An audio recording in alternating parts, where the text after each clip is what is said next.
আলাইকুম। কিতা করতা?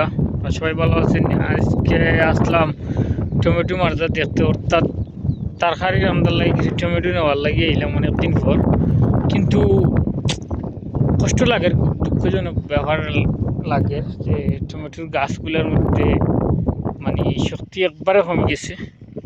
মানে যে পরিমাণ সময়ের ভিতরে মানে টমেটোর গাছগুলো বুড়ো হয়ে যায়, অর্থাৎ বৃদ্ধ হয়ে যায়, এই পরিমাণ সময় গাছে নিচ্ছে না, অল্প সময়ের মধ্যে বৃদ্ধ হয়ে গেছে। অর্থাৎ মানুষ যেভাবে আপনার কিছু কিছু মানুষ আছে দেখা যায় ধরিলাম আপনার যে সময় তার বয়স 25 সে সময় লাগে 35, এইরকম টমেটোর গাছের এইরকম হয়ে গেছে।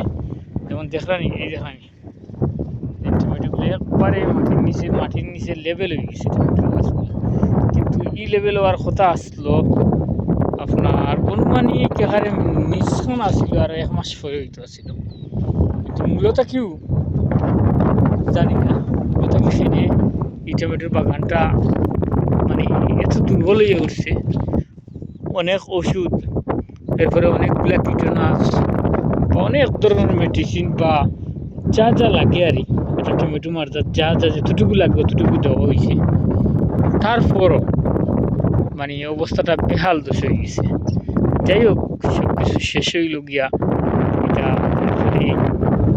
চেষ্টা করলে আর সবসময় জিও করলে আল্লাহ যদি না দেয় তাহলে সম্ভব নয়, এটা মানিয়ে নিতে গেইব।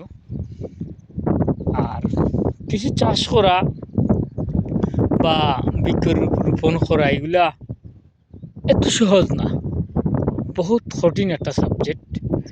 আর কোনো একটা মার্জার যে সময় রাখতে হয় তখন মার্জার মাটিগুলা বালা করে মাটি সম্পর্কে অভিজ্ঞতা থাকতে হয়।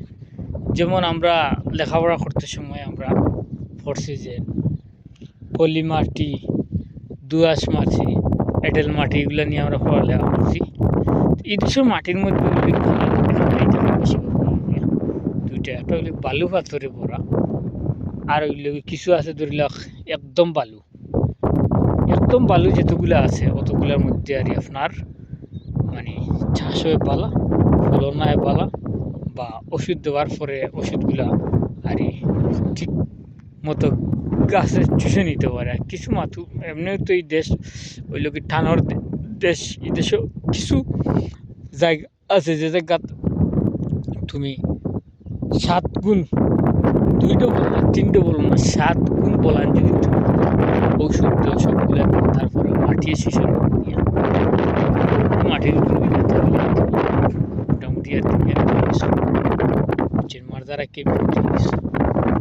মারদার সব জায়গা না, কিছু এরিয়া মানে চতুর্থ অংশ 1 অংশ বেশিরভাগ এইরকম একমাত্র বেকারিগুলো চাষ করায় না করার সময় ইনশাল্লাহ দোয়া করবো। আপনারা সবসময় অভিজ্ঞতা যতটুকু আমার জানা আছে ততটুকু অভিজ্ঞতা দিয়ে আপনারা ভালো থাকুক, সুস্থ থাকুক। আসসালাম।